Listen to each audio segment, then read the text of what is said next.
새벽 2시 화장실에 가려고 복도를 조용히 걸어가는데 부엌 쪽에서 희미한 불빛이 새어나왔습니다. 발걸음을 멈추고 귀를 기울였어요. 거실의 벽시계가 째깍째깍 소리를 내고 냉장고가 웅웅거리는 소리 사이로 민호와 수진이의 작은 목소리가 들렸습니다. 평소보다 훨씬 늦은 시간이라 그런지 두 사람의 대화가 유독 진지해 보였어요. 처음에는 그냥 지나갈까 했는데 제 얘기가 들려서 발이 멈춰졌습니다. 수진이가 조심스러운 목소리로 말하고 있었어요. 어머니를 좋은 요양원에 모셔드리는 게 어떨지. 요즘 시설들이 많이 좋아져서 또래 친구들과 어울리며 더 행복하게 지내실 수 있을 거라고 말이에요. 민호는 처음엔 좀 망설이는 기색이었어요. 하지만 수진이가 요양원 비용은 자신들이 다 대겠다고, 주말마다 면회도 가겠다고, 어머니 혼자 계시는 것보다 훨씬 안전하고 좋을 거라고 계속 설득하자 점점 동조하는 분위기로 바뀌어갔어요. 그 순간 제 가슴이 쿵 하고 내려앉았습니다.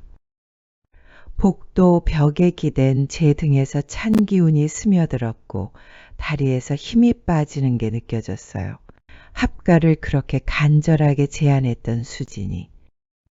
매일 어머니 덕분이라며 고마워했던 며느리가 지금은 저를 다른 곳으로 보내려고 하고 있었습니다. 화장실 거울에 비친 제 얼굴이 창백했어요. 입술이 바들바들 떨리고 눈가에 깊게 패인 주름들이 더욱 선명하게 보였습니다. 그날 밤 이불을 뒤집어 쓰고 누워도 잠이 오지 않았어요. 창밖에서는 새벽 트럭들이 지나가는 소리가 들리고 벽 너머에서는 민호의 코 고는 소리가 들렸습니다. 언제부터 저는 이렇게 아들 내 눈치만 보며 사는 사람이 되었을까요? 사실 그 충격적인 대화를 듣기 전까지는 모든 게 며느리인 수진이의 간절한 부탁에서 시작되었었어요. 6개월 전 어느 토요일 오후였습니다. 제 작은 투룸 아파트에서 혼자 드라마를 보고 있는데 초인종이 울렸어요. 문을 열어보니 수진이가 지훈이 손을 잡고 서 있더라고요. 평소와 달리 표정이 어두웠어요. 거실로 들어온 수진이는 소파에 앉더니 한동안 말을 꺼내지 못했어요. 지훈이는 제 무릎에 앉아서 TV를 보고 있었고 오후 햇살이 거실 창문을 통해 기울어져 들어왔습니다. 수진이가 드디어 입을 열었을 때 그 목소리에는 절박함이 묻어 있었어요. 회사에서 육아휴직 끝나고 복직하라고 통보가 왔다는 것, 복직을 안 하면 자르겠다고 협박했다는 것, 맞벌이를 해야 하는데 아이를 맡길 곳이 마땅치 않다는 것이었어요. 그러면서 어머니의 도움이 꼭 필요하다고, 같이 지내면 서로에게 도움이 될 거라고 말했어요. 저는 그 말을 들으며 마음이 복잡했어요. 제 작은 투룸에서의 평온한 일상들이 머릿속을 스쳐갔거든요. 매일 아침 8시에 끓여 마시는 현미차, 오후 2시에 일일 드라마, 저녁 6시에 동네 산책, 50년 넘게 이어온 나만의 리듬이 있었어요. 특히 화요일과 목요일에는 동네 경로당에서 하는 노래 교실에 나가는 게 유일한 낙이었고 주말에는 시장에서 혼자 장을 보며 이것저것 구경하는 재미가 있었거든요. 하지만 수진이의 빨갛게 된 눈가를 보니 마음이 약해졌어요. 결혼할 때 많이 지원해주지 못한 미안함도 있었고요. 친정은 부산에 있어 도움받기 어려운 상황이었고 무엇보다 제 무릎에서 조잘조잘 말하고 있는 지훈이를 보니 마음이 더 기울었어요. 할머니, 우리 같이 살까? 지훈이가 순진한 얼굴로 물어볼 때 제 마음이 결정되었어요. 잠깐이면 될 거라고 스스로를 달래며 고개를 끄덕였습니다. 짐을 싸는 날 50평생 써온 그릇들을 신문지에 싸면서 괜히 마음이 뭉클했어요. 작은 찻잔, 국그릇, 젓가락까지 하나하나가 제 인생의 흔적이었는데 이제 다른 집 찬장 구석에 조용히 자리 잡아야 한다는 생각이 들어서요. 마지막에 침실 화장대 위에 놓인 남편 사진을 들었을 때는 잠시 울컥했어요. 여보, 내가 제대로 하고 있는 걸까요? 속으로 남편에게 물어봤습니다. 아들네 집으로 이사 온 첫날부터 정신이 없었어요. 새벽 5시 반, 핸드폰 알람 소리에 잠이 깨었습니다. 아직 어둠이 가시지 않은 시간이었지만 일어나서 아침 준비를 해야 했어요. 부엌에 가서 불을 켜니 환하게 밝아진 주방이 낯설었어요. 수진이가 써놓은 메모지가 냉장고에 붙어 있었는데 지훈이 아침 식사 메뉴와 주의사항들이 빼곡히 적혀 있더라고요. 지훈이는 잠꾸러기라 깨우기가 힘들었어요. 방에 들어가서 이불을 살살 젖히며 이름을 부르면 작은 코에서 나는 새근새근 숨소리가 그렇게 사랑스러울 수가 없었어요. 지훈아, 일어날 시간이야. 몇 번을 불러도 꿈쩍하지 않던 아이가 겨우 눈을 뜨면 눈곱이 낀 맑은 눈으로 저를 바라보며 할머니라고 부르는 소리가 귓가에 감미로웠어요. 세수를 시키고 옷을 입히고 아침밥을 먹이는 과정이 처음에는 서툴렀지만 점점 손에 익어갔어요. 어린이집에 데려다 주는 길은 참 좋았어요. 아침 공기가 차가웠지만 상쾌했고 지훈이가 제 손을 꽉 잡고 조잘조잘 이야기하는 모습이 사랑스러웠거든요. 할머니 오늘 뭐 하고 놀까? 오늘은 할머니가 맛있는 간식 만들어 놓을게. 정말? 뭐로? 이런 대화를 나누며 걷는 15분이 하루 중 가장 행복한 시간이었어요. 지훈이를 데려다 주고 집으로 돌아오면 본격적인 하루가 시작되었어요. 설거지, 빨래, 청소, 저녁 준비까지 쉴 틈이 거의 없었지만 보람이 있었어요. 특히 저녁 때 지훈이를 목욕시킬 때가 재미있었어요. 욕조에서 물장난하는 아이를 보며 웃음이 절로 나왔고 뽀송뽀송해진 지훈이가 제 품에 안겨서 잠드는 모습은 정말 천사 같았어요. 가끔 밤에 지훈이가 열이 나거나 배가 아프다고 할 때도 있었어요. 그럴 때면 밤새 아이 곁을 지키며 미음을 끓여주고 열이 내릴 때까지 이마를 닦아주곤 했어요. 다음 날 아침 수진이가 미안해하며 고마워할 때면 가슴이 뿌듯했어요. 어머니 정말 어머니 덕분이에요. 저희는 어떻게 이런 일까지 신경 쓰겠어요. 민호도 출근하기 전에 꼭 인사를 했어요. 어머니, 어제도 고생 많으셨어요. 덕분에 지훈이가 아프지 않고 잘 지내네요. 이런 말들을 들을 때마다 하루 종일 쌓인 피로가 한순간에 날아가는 기분이었어요. 초보 맞벌이 부부의 빈틈을 제가 완벽하게 메우고 있다는 자부심이 생겼습니다. 아, 이래서 가족이구나 싶었어요. 고맙다는 말의 힘이 이렇게 큰 줄 몰랐어요. 그 한마디가 제게는 어떤 보약보다 효과가 좋았거든요. 2달이 지나면서 분위기가 미묘하게 바뀌기 시작했어요.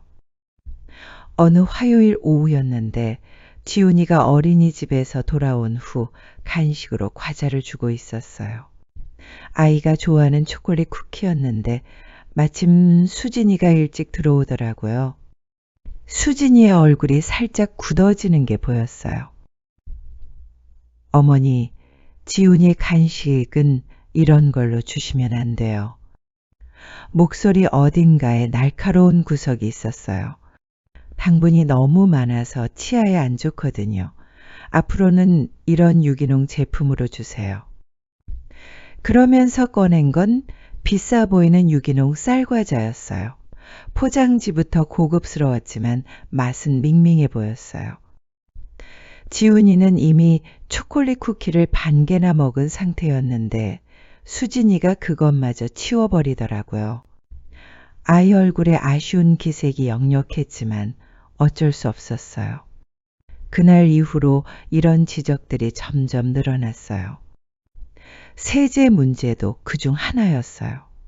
제가 평소 쓰던 세제로 지훈이 옷을 빨았는데 수진이가 아토피 전용 세제만 써달라고 하더라고요.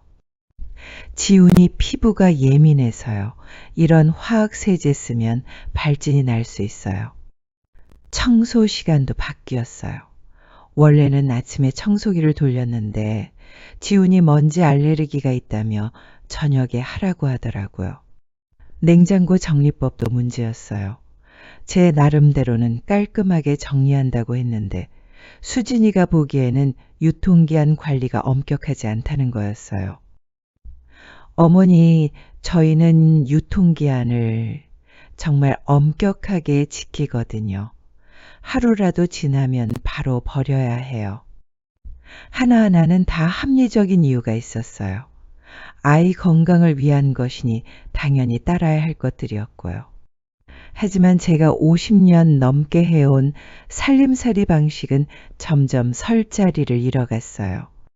특히 지훈이 교육 문제에서 더욱 그랬어요. 할머니 책 읽어줘요. 지훈이가 그림책을 가져오면 제 나름대로 재미있게 읽어주곤 했어요. 목소리도 바꿔가면서 몸짓도 섞어가면서 말이에요. 그런데 수진이가 보기에는 그런 방식이 좋지 않다고 하더라고요. 어머니, 너무 흥미 위주로 읽어주시면 안 돼요. 정확한 발음으로 또박또박 읽어주셔야 한글 교육에 도움이 돼요. 지훈이와 놀 때도 마찬가지였어요. 아이가 안겨오면 꼭 안아주고 싶었는데 너무 안아주면 버릇 없어진다고 하더라고요. TV도 문제였어요. 지훈이와 함께 만화를 보는 게 소소한 즐거움이었는데 하루에 1시간만 보게 해달라고 하더라고요. 제가 어린 시절 받고 자란 사랑의 방식들이 요즘에는 다 잘못된 것들이 되어버린 것 같았어요. 그래도 참았어요. 이 집의 기준은 젊은 부부에게 있으니까. 저는 도우미이자 손님일 뿐이니까. 하지만 마음 한구석에서는 서운함이 조금씩 쌓여가고 있었어요. 시간이 지날수록 제가 해야 할 일은 늘어나고 감사의 말은 줄어들었어요. 어느 금요일 오후였는데 수진이가 갑자기 친구들이 온다고 하더라고요. 어머니, 오늘 대학 동기들이 와요. 집을 좀 더 깔끔하게 해주실 수 있나요? 이미 아침부터 청소를 다 해놓았는데도 부족하다는 뜻이었어요. 화장실까지 다시 닦고 거실 소파 쿠션까지 털어야 했어요. 친구들이 오기 1시간 전에는 지훈이까지 깔끔하게 씻기고 예쁜 옷으로 갈아입혀야 했어요. 지훈이가 너무 시끄럽게 굴면 안 되니까 조용한 놀이로 해주세요. 친구들이 와서 수다를 떠는 동안 저는 부엌에서 차와 과자를 준비하고 있었어요. 거실에서 들려오는 웃음소리와 대화 소리가 즐거워 보였지만 저는 그 자리를 피해 주었어요. 지훈이 학원 픽업도 어느새 제 몫이 되어 있었어요. 처음에는 가끔 부탁하는 정도였는데 이제는 당연한 것처럼 여겨졌어요. 어머니, 오늘도 지훈이 피아노 학원 픽업 부탁드려요. 마트 장보기도 그랬어요. 처음에는 같이 가자고 했는데 이제는 리스트만 써주고 혼자 다녀오라고 하더라고요. 대형마트는 너무 넓고 시끄러웠어요. 카트 끌리는 소리, 아이들 우는 소리, 방송 소리까지 뒤섞여서 머리가 아팠어요. 젊은 사람들 사이에서 혼자 장을 보고 있으면 괜히 위축되는 기분이었고요. 특히 유기농 식품 코너에서 수진이가 써준 제품명을 찾느라 한참을 헤맸어요. 매번 직원에게 물어보기도 민망하고 혼자서 이것저것 찾아다니다 보면 다리가 아팠어요. 주말도 마찬가지였어요.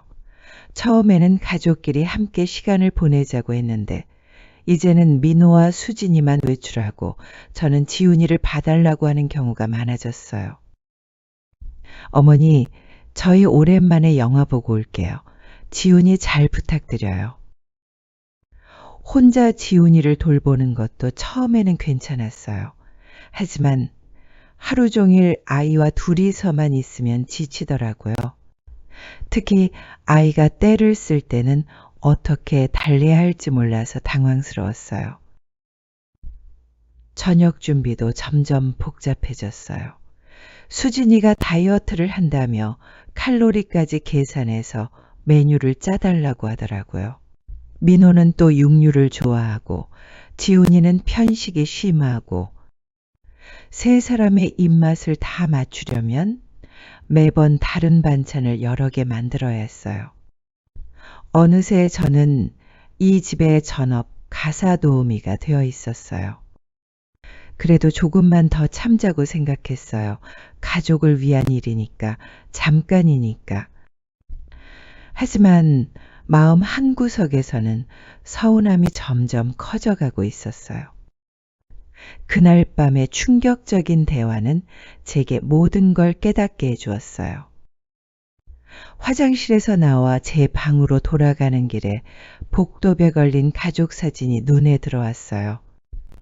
지훈이 돌잔치 때 찍은 사진이었는데 그때는 정말 행복해 보였었거든요. 하지만 지금은 그 사진 속 웃음이 전부 가짜처럼 느껴졌어요. 제 방에 들어가서 침대에 앉으니 온몸이 떨렸어요. 처음 합가를 제안할 때의 수진이 모습이 생생히 떠올랐어요.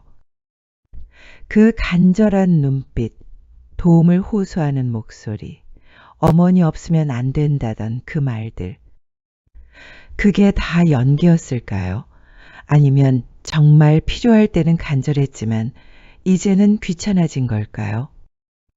창밖으로 새벽 트럭 소리가 들렸어요.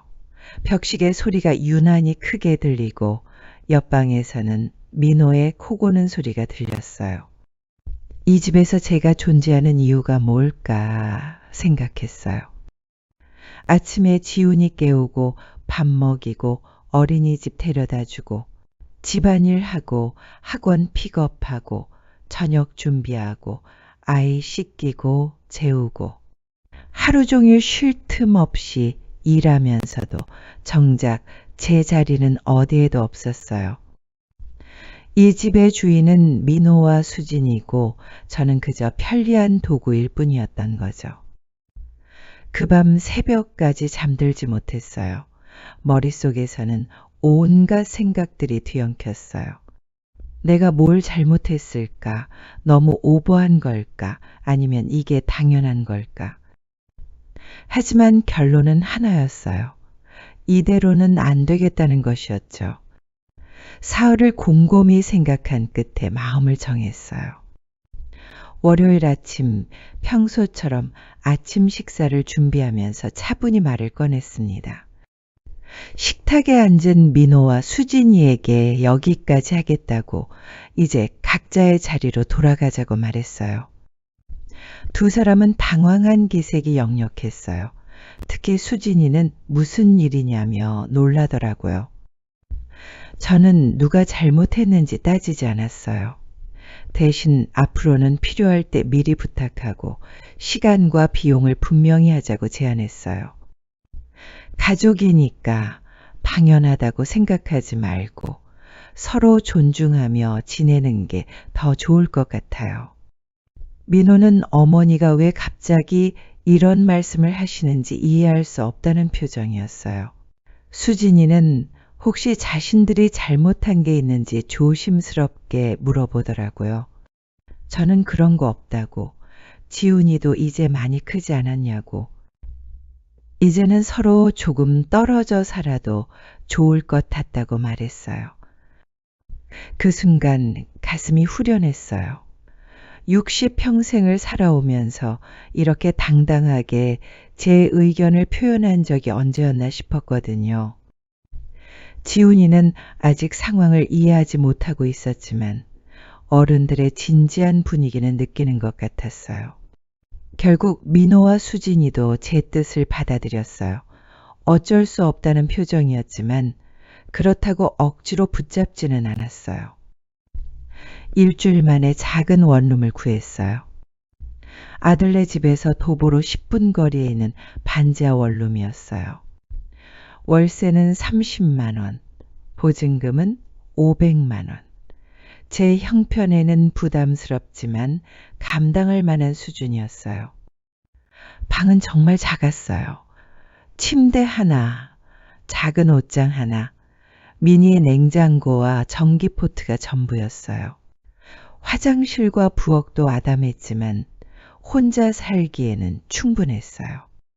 이사 첫날, 짐을 다 정리하고 나서 방 가운데 서서 주위를 둘러봤어요.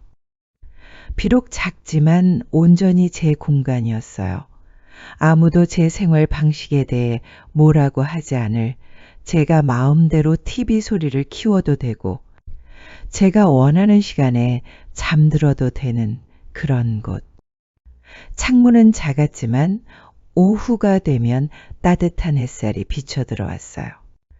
창밖으로는 작은 골목이 보였고 가끔 동네 고양이들이 지나다녔어요. 첫날 밤 컵라면 하나를 끓여 먹었어요. 오랜만에 아무 눈치 없이 후루룩 소리를 내며 국물까지 다 마셨는데 그 한 그릇이 그렇게 맛있을 수가 없었어요. 밤이 되어 이불을 덮고 누우니 조용했어요. 벽 너머에서 들려오던 민호의 코 고는 소리도 없고 새벽에 지훈이께서 찾는 소리도 없고 오직 제 호흡 소리만 들렸어요. 처음에는 너무 조용해서 오히려 잠이 오지 않았어요. 하지만 점점 이 고요함이 편안하게 느껴지기 시작했어요. 드디어 내 생활이 시작된 거였어요. 독립한 지 한 달 후 용기를 내서 동네 경로당에 나가봤어요. 처음 경로당 문을 열고 들어갔을 때는 조금 어색했어요. 할머니들이 삼삼오오 앉아서 화투를 치거나 수다를 떨고 있었는데 새로운 얼굴이라 그런지 다들 저를 쳐다보더라고요. 어디서 오셨어요? 친절해 보이는 할머니 한 분이 말을 걸어주셨어요. 그분이 바로 영자 씨였어요. 아들네 집 근처로 이사 왔어요. 아, 그러세요? 아드님하고 같이 살아요? 아니요, 혼자 살아요. 그 말을 하는데 왜 그렇게 당당한 기분이 들었는지 모르겠어요.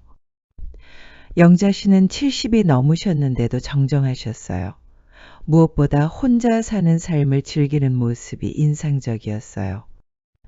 혼자 사는 게 얼마나 좋은데요. 눈치 안 보고 하고 싶은 거 다 하고. 경로당에서는 매주 화요일과 목요일에 노래교실이 열렸어요. 젊은 선생님이 와서 옛날 가요부터 최신 트로트까지 가르쳐 주셨는데 오랜만에 큰 소리로 노래를 부르니 가슴이 뻥 뚫리는 기분이었어요.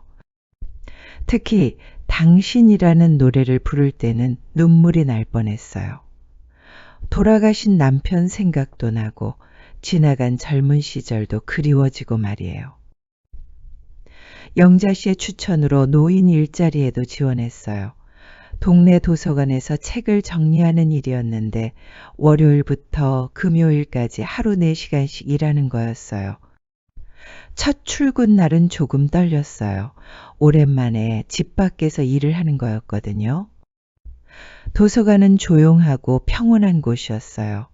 책 냄새가 은은하게 나고 햇살이 창문을 통해 부드럽게 들어왔어요. 제 일은 반납된 책들을 원래 자리에 꽂아주는 거였어요. 처음에는 분류 번호를 찾는 게 어려웠지만 점점 익숙해졌어요. 가끔 어린 학생들이 와서 책을 찾아달라고 부탁할 때면 마치 지훈이를 도와주는 것 같아서 기뻤어요. 한 달에 30만 원 정도의 작은 돈이었지만 제 힘으로 버는 첫 월급이라 그런지 더 소중하게 느껴졌어요.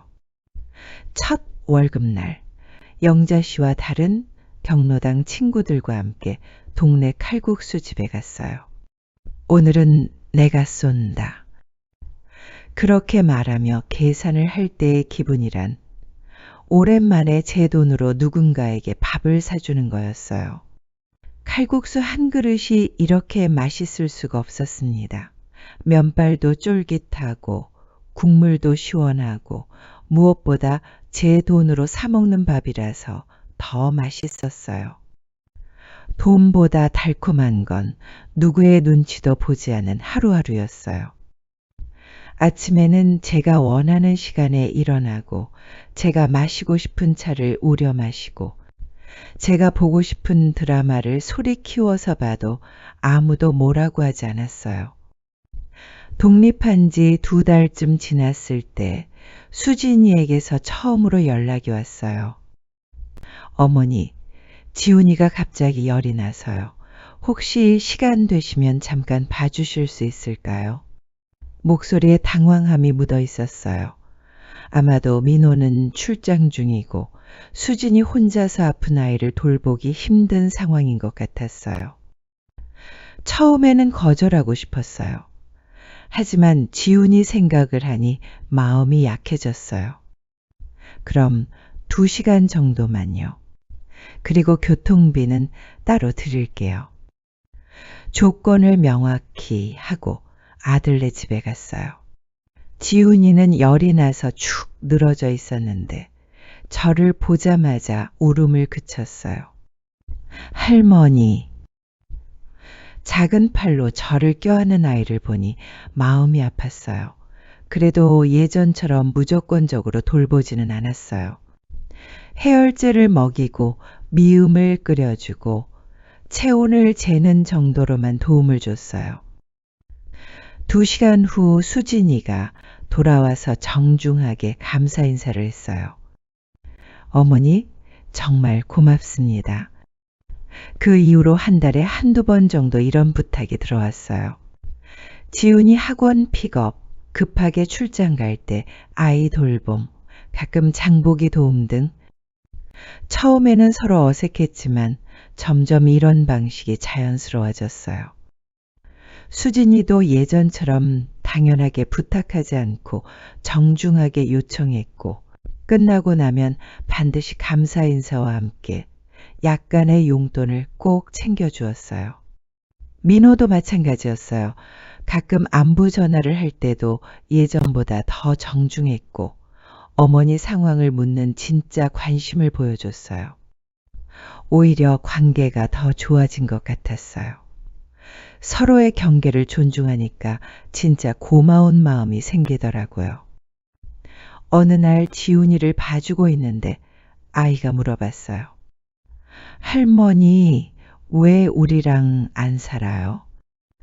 순진한 질문에 한동안 말을 못했어요.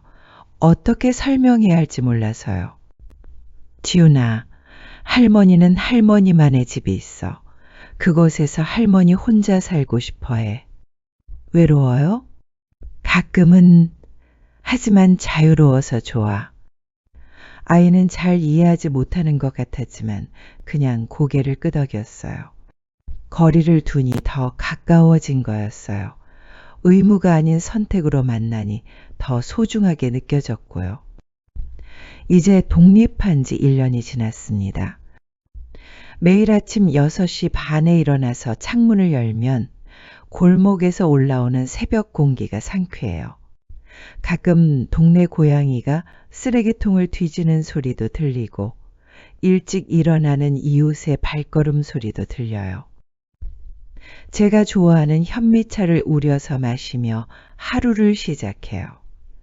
예전에는 다른 사람들 입맛에 맞춰 보리차나 녹차를 끓였는데 이제는 제가 마시고 싶은 차를 마실 수 있어요. 오전에는 도서관에 출근해요. 걸어서 10분 거리라 산책하듯 천천히 걸어가요. 길에서 만나는 동네 사람들과 인사를 나누고 꽃가게 앞을 지날 때는 향긋한 꽃냄새를 맡기도 해요. 도서관에서 일하는 4시간이 참 즐거워요. 조용하고 평화로운 공간에서 책을 정리하며 보내는 시간은 명상하는 것 같기도 해요. 점심시간에는 도시락을 싸가서 도서관 옥상에서 먹어요. 옥상에서 바라보는 동네 풍경이 예뻐요. 아파트들 사이로 보이는 작은 산, 빨간 지붕의 교회, 놀이터에서 뛰노는 아이들. 오후에는 경로당에 가서 친구들과 시간을 보내요. 화투를 치기도 하고 수다를 떨기도 하고 가끔은 함께 동네를 산책하기도 해요. 영자 씨와는 특히 친해져서 일주일에 한두 번은 함께 시장을 가요.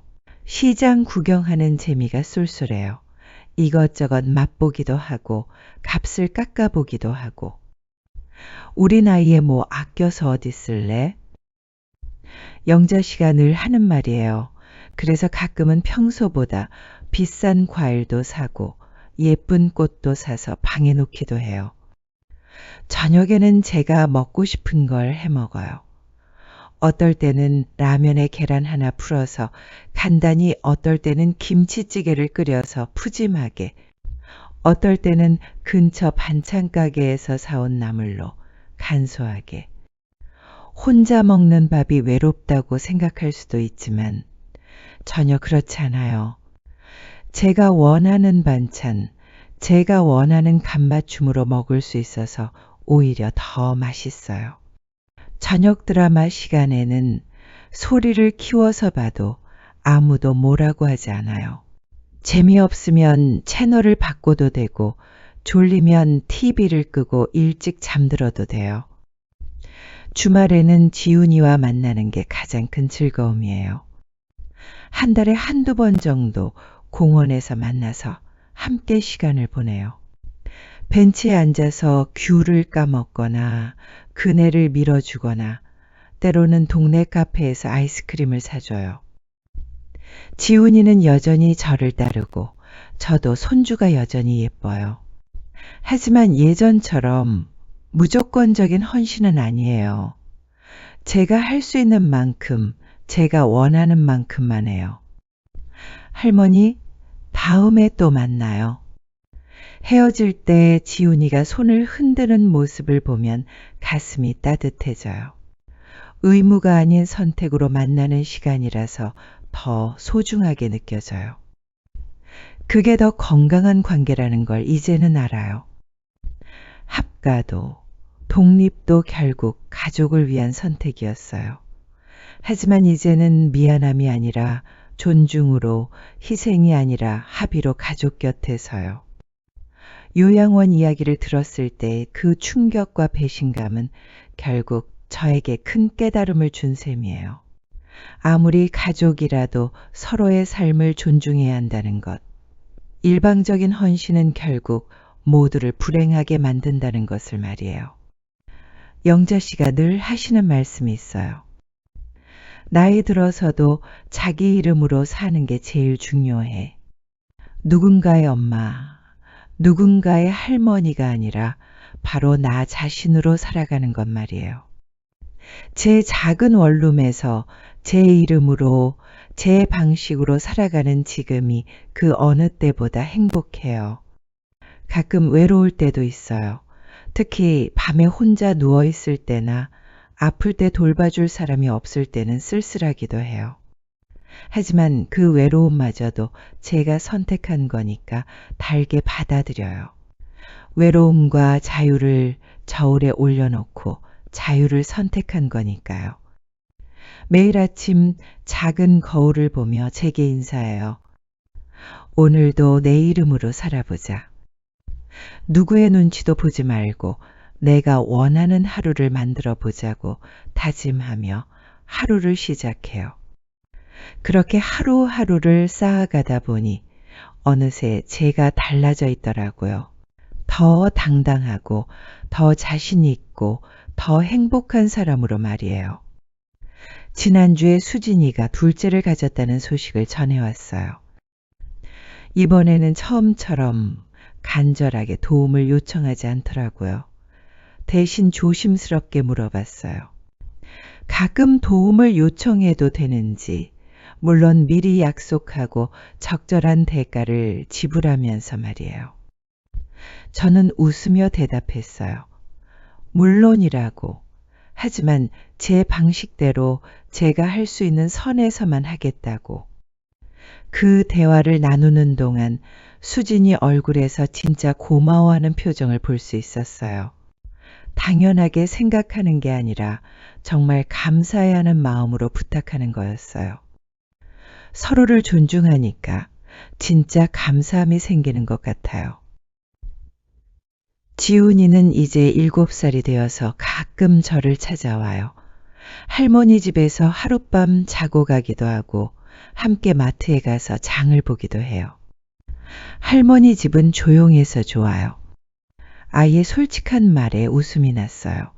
아마도 우리 집에서는 아무도 시끄럽다고 하지 않으니까 그런가 봐요. 아이도 할머니가 독립해서 사는 걸 자연스럽게 받아들이더라고요. 오히려 할머니만의 특별한 공간이 있다는 게 신기한가 봐요. 제 작은 원룸은 이제 완전히 제 공간이 되었어요. 제가 좋아하는 장미 화분도 키우고, 제가 읽고 싶은 책들도 쌓아두고, 제가 듣고 싶은 음악도 틀어놓고, 벽에는 제가 찍은 사진들을 걸어놨어요. 경로당 친구들과 함께 찍은 사진, 지훈이와 공원에서 찍은 사진, 혼자 여행 갔을 때 찍은 사진들. 이 모든 게 제 선택이고 제 인생이에요. 그리고 그 선택에 대해 단 한 번도 후회하지 않았어요. 내 이름으로 사는 삶이 이렇게 소중한 줄 몰랐습니다. 어제는 새로운 도전을 해봤어요. 영자 씨와 함께 요리 교실에 등록한 거예요. 이탈리아 요리를 배우는 건데 처음에는 망설였지만 용기를 냈어요. 우리 나이에 뭐 못 배울 게 있어? 영자 씨의 말에 힘을 얻어서 신청했는데 생각보다 재미있었어요. 파스타 면을 직접 볶고 토마토 소스를 만들고 젊은 사람들과 함께 수업을 듣는 것도 새로운 경험이었고요. 앞으로도 계속 새로운 것들에 도전하고 싶어요. 제 이름으로, 제 선택으로, 제가 원하는 방식으로 오늘 밤에도 제가 좋아하는 허브차를 우려서 마시며 내일 계획을 세울 예정이에요. 내일은 도서관에서 일하고 오후에는 새로 생긴 카페에 가볼 예정이에요. 이렇게 매일매일이 작은 모험이에요. 제 이름으로, 제 방식으로, 제가 원하는 대로 살아가는 것. 그게 바로 진짜 삶이라는 걸 이제야 알게 되었어요. 50평생을 남을 위해 살다가 이제야 나를 위해 사는 법을 배웠습니다. 늦었지만 다행이에요. 아직 시간이 있으니까. 앞으로도 계속 제 이름으로 살아갈 거예요. 당당하게, 행복하게, 후회 없이. 그것이 제가 찾은 진짜 자유이고 진짜 행복입니다. 창문 밖으로 보이는 작은 골목길처럼 제 인생도 비록 작지만 온전히 제 것이에요. 그리고 그것으로 충분합니다.